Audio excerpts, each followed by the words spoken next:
Well, we're live now, but That's good. so wait, the title.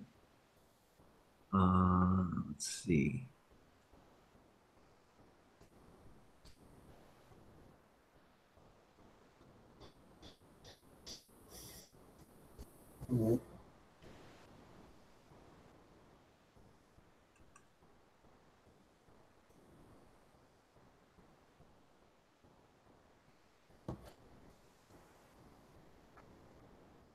Suche as interchange from living to living well. Okay, good.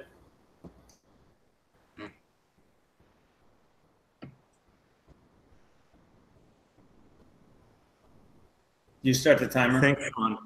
Thanks, Sean, for that very generous introduction. It's really a pleasure to be invited to speak here at the Collegium, but it's kind of a daunting task given the history of this gathering. But Chris, it's also really great to work together again. There's something really crucial about doing philosophy and the concept of friendship. Yeah, it's a pleasure to speak here at the Collegium, and I apologize for not being able to be there in person, but my responsibilities here at Michigan State have kept me from joining you. Actually, given that you and I, Rick, developed our friendship in graduate school more deeply only after you left on a Fulbright in Poland, and we emailed regularly, it's somehow appropriate that our work here is again mediated by a digital encounter. That reminds me of something I've been thinking about. There's something about the De Anima that gathered you and I, if only digitally, together in an encounter with the text. But now when I use that language, I feel like I'm channeling Reiner. You know, Reiner Schurman was one of the founders of the Collegium. Yeah, that's a little odd given his philosophical suspicion of foundations, grounds, and principles. I can hear his voice now.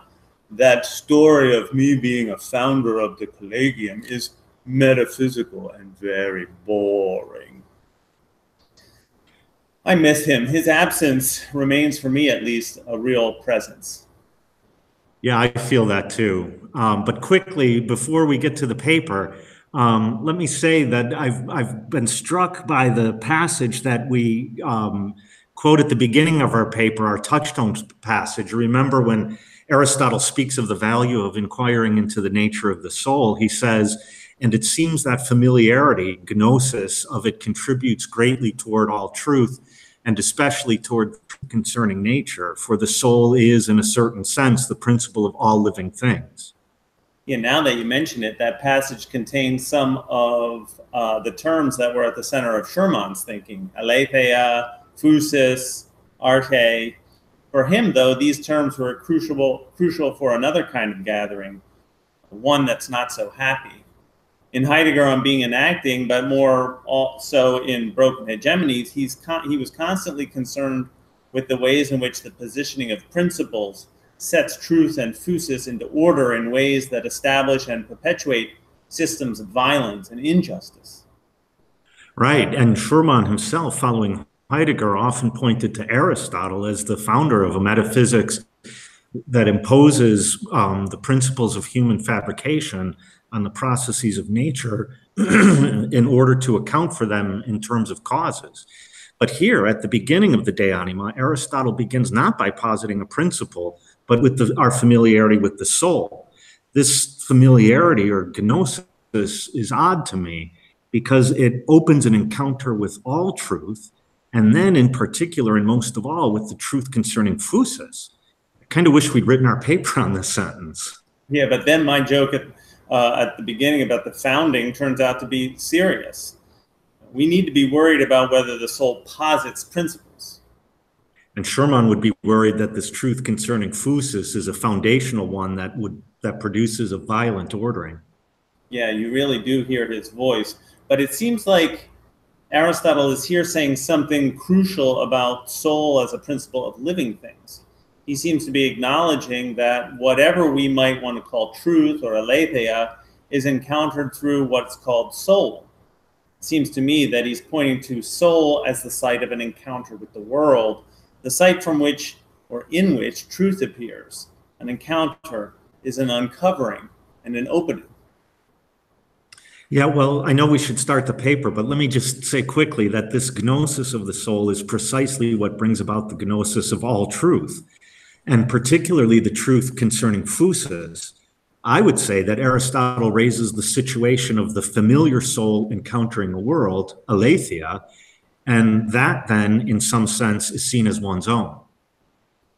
So this text has for us a certain familiarity, not only because we hear Reiner's voice in it, but also because the soul is most familiar. So familiar, in fact, that it conditions our encounters with the world and with one another. In fact, it conditions our most intimate self-reflective encounters with ourselves.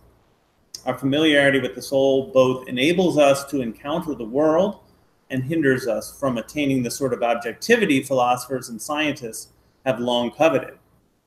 Yeah, but now I don't know whether to feel liberated from objectivity or trapped in an all absorbing subjectivity.